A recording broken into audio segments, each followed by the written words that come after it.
onneti yabana dabal balati oseni olbahina furtun sumati ube musini arrumanani Alo firii jalatti kan argamtan hundumti keessan nagaa waaqayyo akkuma jirtanitti isiniif haa baay'atu akkam jirtu nagaa.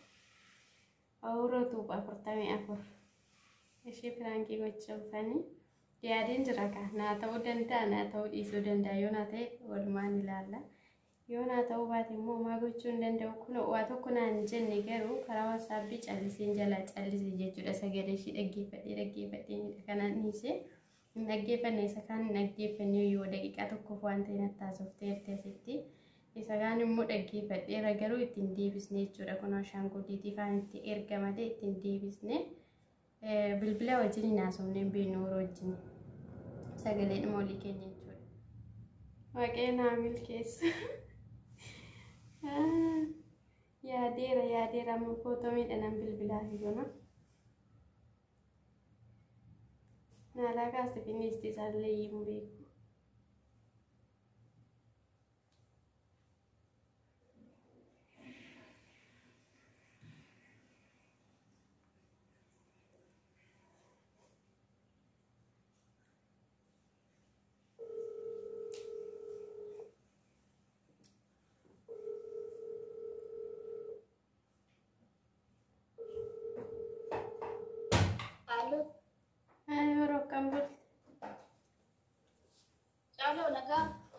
Ya galata waaqayyo akka namaaf miti akka waaqayyo farra keenya jirtaati. Waaqayyo bisuu jetti maan taate salkiin kee ta'uu beeku baate way sagalee dhuma keenyatti dhagaye. Mara maa sagalee koo yaaddee turte moo? Ande maal jechuudha?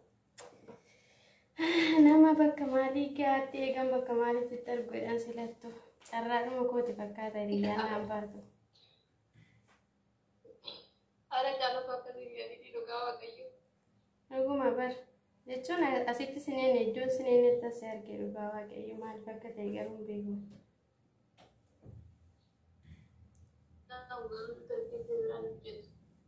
Hojjechaa hin jiru?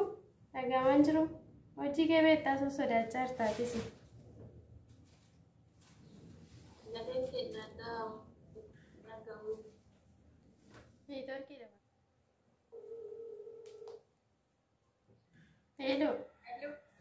Si maanni beekaa gootamoo? Beekaa godhaa jirta maal isa? Waan hojjette beekta kanaaf na baqachaa jirta. Ara caaloo dhugaa waaqayyo maalaan godhe qoy? Maal isaatu beekta maalin sitti mara waan goote? Ati nama kan jedhu yeroo dhugaa nama baay'ee nama gaarii namaaf qulqullooftu si malee dhugaa kanatti sineen nyaannishi nama akkasii sisseena dhugaa nama akkamiiti ati garuu? Dhuguma bar maa namni badii tokko yoo qabaate abbaa sanatti nimoo amma nama duuba deebitanii waa'ee nama haasoftu natti nimtu ati dhuftee caaloo akkanatti absirreessitee natti nimtu?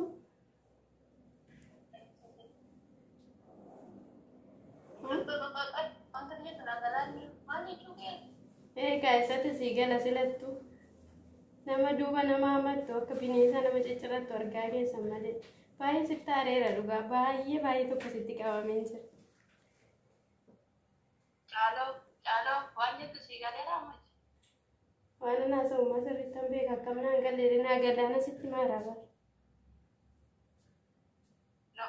No. Kolfeete garaan na gubate.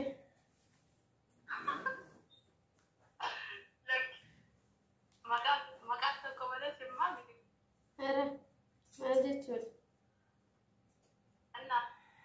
Ani kan kara YouTube kana jajjabeesse na fidellee tokko si'i yeroo sana waa'ee sa'aatii guuttannaa irratti illee kan na gargaare si garuu akkasumatti amma dhumaa wajjin hin deemna dhugaa dubbachuudhaaf as miti biyya keenyatti illee gallee walirraa fagaanna natti fakkaata amma dhumaatitti akkasumatti ol jajjabeessaa wajjin deemna natti fakkaataa ture.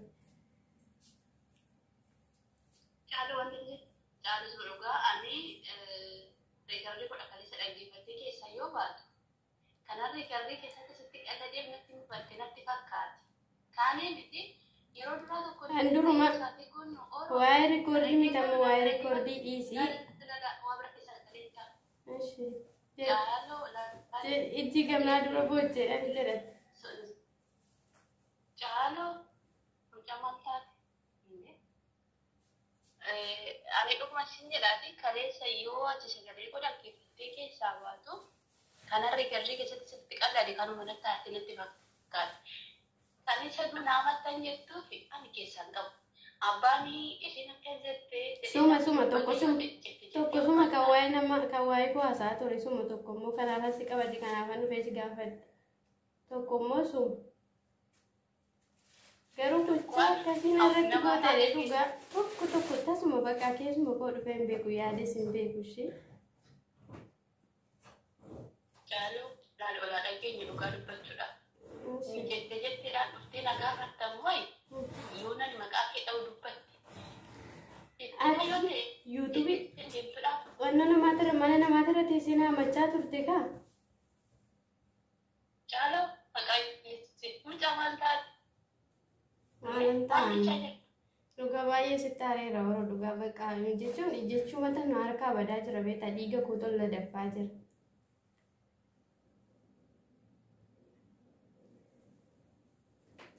Yeroo maaliif akkas godhe badiin qabu maaliif natti himtu ati dhuftee hidhattee gara mana namaa keessatti naamachuu deemtu maaliif badiin qabu ati badii akkanaa qabdaaf sirreessittee maaf natti himtu? Jaaloo sagalee keenya nagaamu. Nagaama beekaa godhu. Nagaama beekaan godhiniiti. Dhugaa rabbi sagalee. Jaaloo dhugaa sagaleen keenya nagaamu waaqa kennu amisitti dubbadha bal'ii namisa kana hundi dubbanna waaqa kennu. Ishee dubbadhu kan. Jira wanta ta'e nabira rakkin jira yoo ta'e eenyu sitti dubbadha waaqa kennu. Garuu ani daqiiqaadhaaf illee hamminaan nama hojii kanan dubbadhu deemu Yesuus Jaaloo hararchaa sidhiitti nama kana dubbadhee beekaa dhugaa illee. Akkasumatti waaqatu yeroo nama biraa dhiisi baakkish.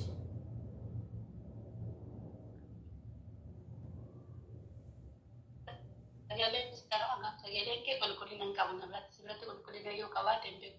Garuu ani wanti isin jedhu keessaa isuma dhugaatii isuma dhugaa isin jechuudhaaf maqaa kee nama wajjin kaasee beeku asiin kana dhibbatti nan amana. Garuu dhibbatti amantaa isaa naamattee jirta. Jaaloo dhuguma isin jedhamaa ta'e mucaa maal taate? Kunimmaa sobadiisaa softeerta waan taasofte hundi isaa tokkoof lamaan na bira ga'e beeku waan taasofte hunduma isaa dhaga'ee. Sagalee godhanii sitaa dhibbatti yoo ta'e anaafillee naa hinti waan sannan yaadadha. Isarraa hin kana beekti. Irra deebitee yaadachuus barbaachisaa. Jaaloo maal taate mucatti? Namni tokko waan dubbate hin dagatu bar. Waan dubbate akkamitti dagattaati waan haasofte eenyu wajjin akka haasofte hundi isaa beekta beekaa goota malee.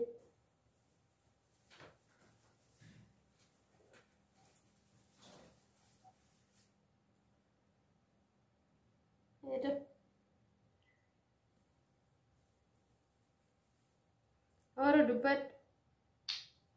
Haala saree fa dhugaatii wajjin dubbadhanii jechuun namaa booda wajjin dubbannee maamiltoota waan kan dhugaa argisiisu garuu waan mul'atee qabu.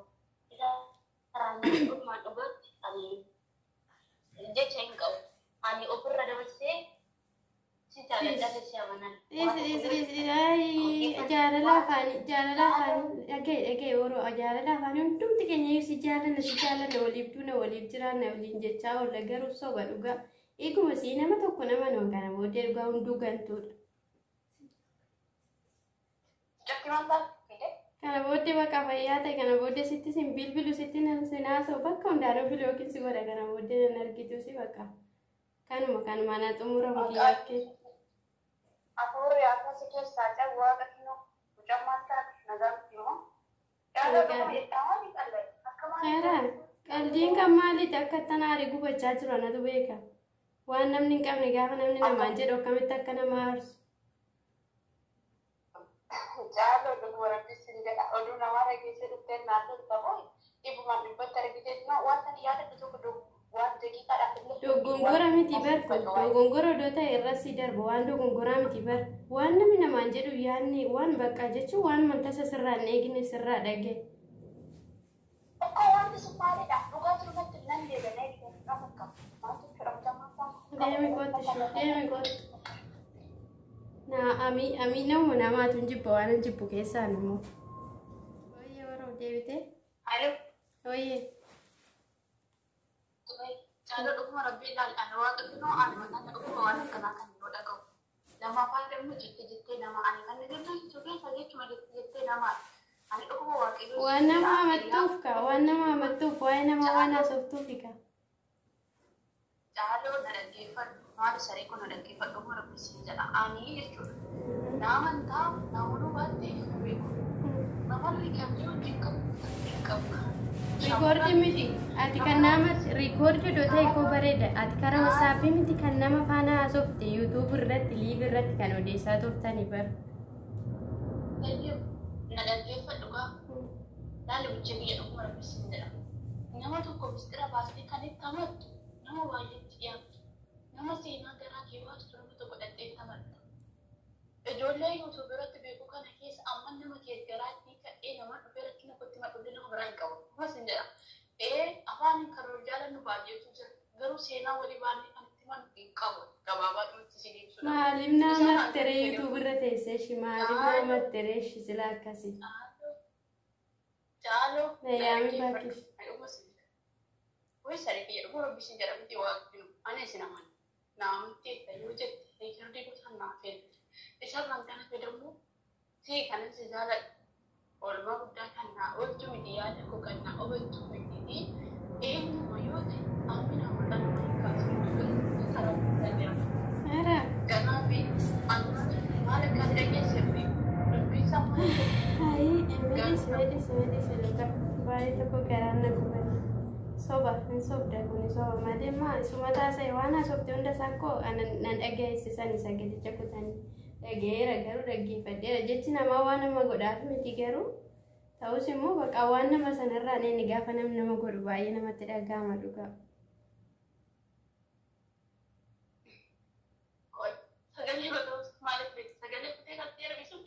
Kan keeti ka sagalee kee maaf wallaalama?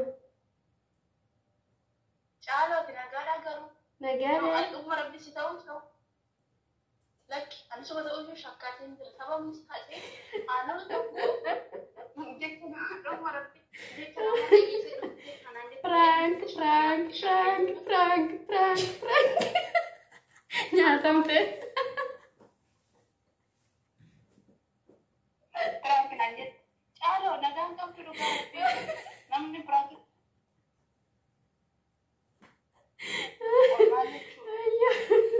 Siti tawadde garuu baay'ee naane garuu miti.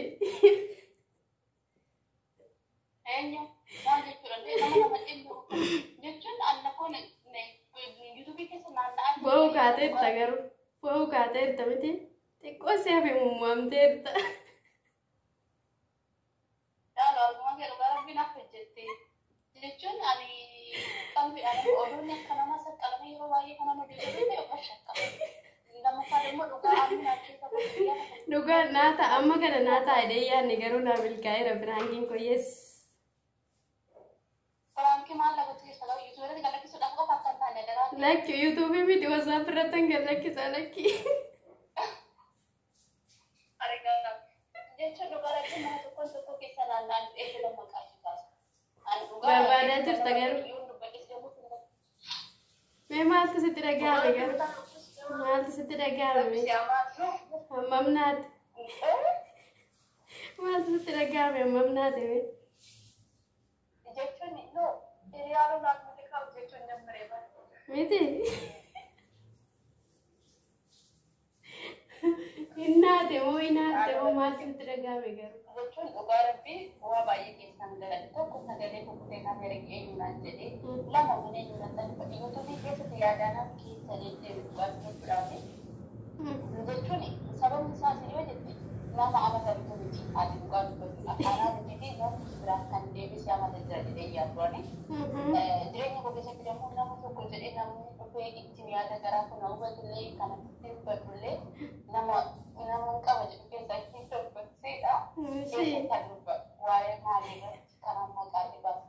Dhugaa rabbiin fakkeenya karaa yuutuubii fakkeenya dura fakkeenya jechuun yuutuubii kaasa kanas sagalee dhaggeeffattee yoo baatu dhugaa dubbannee yoo ta'e. Ankalee Sumayyaadee beektaa firaankii si gochuu fi kalee Sumayyaadee amma dhaamsa gabaabduu qabdudha amma dhuma qaboodaa somnaan waa'ee keenya waan sitti dhagahame nuuf dhaamu hordoftoota koos nagaa gaafadhu bakka.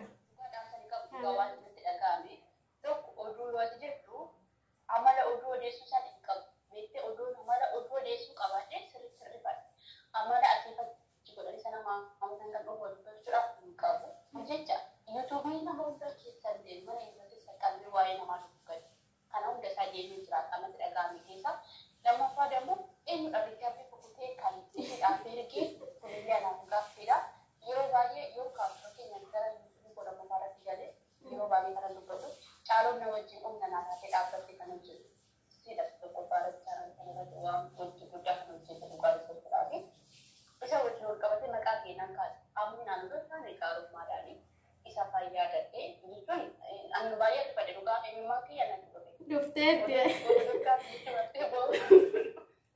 boo keessatti dhugaa kanaaf nama rartee sitti beekla ganaan sitti taphadhan ture. Dhugaa dubbachuudhaaf caaloon nama addaadha. Warri sagalee kana dhaggeeffatanii chaanala shilaayii godhaa, sabskiraayib godhaa, komentii yaada gaarii barreessaa fi jajjabeessaa namatti jajjabeeffamuu maluudha. Lammaffaa immoo ammina nama kaafamtuu miti jechuudha. Kan xiqqoon yaada biraa ta'e odoo nama biraa ta'e dhuma dubbachuudhaaf sagalee sannaa ergi jedhee cufadha malee wakka dhuun ture. Nama addaa waan taateef kana jabeessituudha yaada. Ara nam faarsi qabaayiste. Yaabana dabalbalati, oseni ol baay'ina furtu.